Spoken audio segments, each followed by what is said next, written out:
पालिकेतील सत्ता वाटपावर फडणवीस शिंदेमध्ये बैठकीची शक्यता। मुंबईमध्ये उपमहापौर स्थायी समिती अध्यक्षपद सेनेला अपेक्षित। मुंबई ठाणे केडीएमसी मीरा भाईंदर नवी मुंबई एकत्र निर्णयाची शक्यता, सूत्रांची माहिती। रवींद्र चव्हाणांना धडा शिकवण्यासाठी मनसेचा कल्याण डोंबिवलीमध्ये शिंदेच्या शिवसेनेला पाठिंबा। यात विकास हा मुद्दा येतो कुठे? सामनातील रोखठोकमधून राजू पाटलांना सवाल। पुण्यामध्ये सत्तेची चावी ना अजित पवारांकडे असेल ना भाजपकडे। पुण्याचा जिल्हा परिषद अध्यक्ष शिवसेनेच्या सूचनेनुसारच होईल, विजय शिवतारेंचा दावा। मुख्यमंत्री फडणवीस मोठ्या गुंतवणुकीसह दाओस दौऱ्यावरून परतले। दाओसमध्ये मुख्यमंत्र्यांकडून 30 लाख कोटींचे ऐतिहासिक करार। स्थानिक कंपन्यांबरोबर दाओसमध्ये करार करणं एक क्रूर विनोद। एमओयू आणि फडणवीसांच्या कार्यकाळातील राज्यामध्ये आलेल्या परकीय उद्योगांबाबत फडणवीस श्वेतपत्रिका काढतील का? पृथ्वीराज चव्हाणांचा सवाल। अमित शहा फडणवीस आज नांदेड दौऱ्यावर हिंददी चादर कार्यक्रमाला उपस्थिती लावणार। उपमुख्यमंत्री अजित पवारही उपस्थित राहणार। मी माफी मागितली नाही, जबाब नोंदवला। मुंब्रा हिरवा करू म्हणणाऱ्या एमआयएमच्या नगरसेविका सेहर शेखचं विधान। तर भविष्यामध्ये अशी वक्तव्य केल्यास कार्यवाही करू, मुंब्रा पोलिसांची नोटीस। सेहर शेख यांचं तेच चिथावणीखोर वक्तव्य करत इम्तियाज जलील यांनी वाद वाढवला। येत्या काळामध्ये महाराष्ट्रामध्ये हिरवा रंग पसरवू, जलील यांचं भाष्य। पुण्याच्या म्हणण्यानं महाराष्ट्र हिरवा होणार नाही, जलीलांनी देशातील राज्यातील शांतता बिघडवू नये, गुलाबराव पाटलांची टीका। बिहारी माणूस महाराष्ट्रामध्ये येऊन पोट भरतो, पण आपल्या तरुणांमध्ये काम करण्याची मानसिकता राहिली नाही। रोजगाराच्या मुद्द्यावरून मंत्री गुलाबराव पाटलांनी मराठी तरुणांना सुनावलं।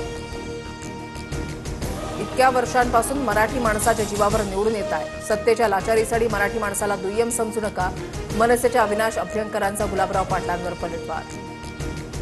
तुझ्या स्टॉलची गाडी तोडून फोडून टाकू म्हणणाऱ्या मनपा अधिकाऱ्याला डोंबिवलीमधील मराठी तरुणी नडली।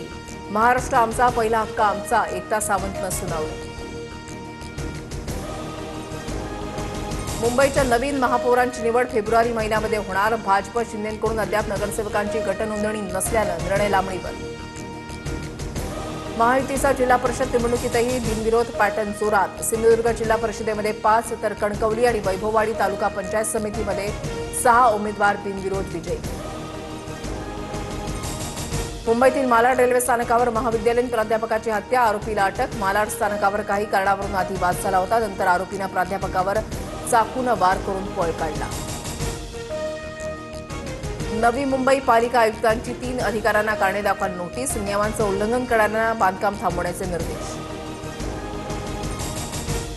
मुंबई शहर पूर्व उपनगरामध्ये 12 दिवस 10% पाणी कपात। मंगळवारपासून पीसेतील न्यूमॅटिक गेट सिस्टीमचं काम होणार। नागरिकांनी पाणी जपून वापरण्याचं महापालिकेचं आवाहन। एल्फिस्टन पूल पाडण्यासाठी 12 तास रेल्वे वाहतूक बंद ठेवणार। मध्य रेल्वे सुधारित प्रस्ताव पाठवणार। कमीत कमी लोकल ट्रेन रद्द करण्याचं नियोजन।